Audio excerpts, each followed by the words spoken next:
Hey guys, welcome to Madison Bell. Today we're going to talk about all the methods of dog training to help you understand operating conditioning, and we use classical conditioning. You have other methods that you can use. You have compulsion training, you have force-free. You're operating conditioning a dog to do a certain thing. I would most likely use a treat, right? You can also use a clicker.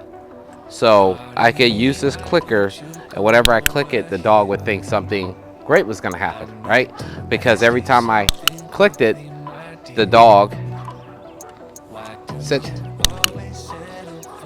got a treat. Operating conditioning and classical conditioning and all those good things. Sit. The dog has been conditioned to place by the trainer using treats, right? And now you have to continue that training when you get home so that the dog understands, because that's the language that the dog trainer and the dog have. You can condition the dog to do certain commands, right? So he's being trained to go to the place, and when he goes to the place, he gets a treat. Continue to do training versus do the same thing with Lulu here, right? The same hill that you saw with Buddy, you're seeing that with Lulu in this. Here, I'm using a treat to lure him to sit beside me on the hill, okay? Pretty easy, guys. So you have to operate conditioning a dog to doing a certain command. When that dog is doing that command, then you want to go ahead and, we would call it loaded. You want the dog to do it without treats, but it all starts with treats. It depends on the dog. Some dogs can learn with treats for 4 weeks and then be off of them. Some dogs can take 6 months. It all depends on the dog that you got. Down.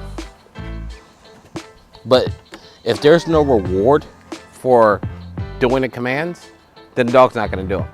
If you were teaching Lulu to do trick training, you got to use treats.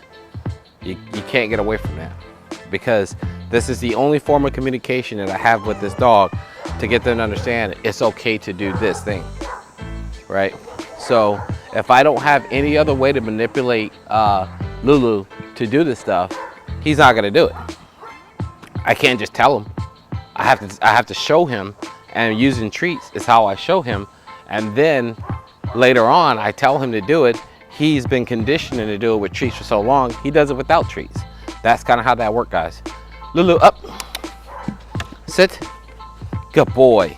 All right, so operative conditioning, classical conditioning, force-free training, balance training, all that stuff is a bunch of big dog training terms, but it does actually means a lot. It means, it lets you know exactly how the dog is being trained. If you do not know how the dog is being trained, or you don't understand any of those methods, you're not going to understand how your dog is trained. So it's important to look up those terms, ask your dog trainer which ones they use, and then reinforce that same training when you get home so you get the same results.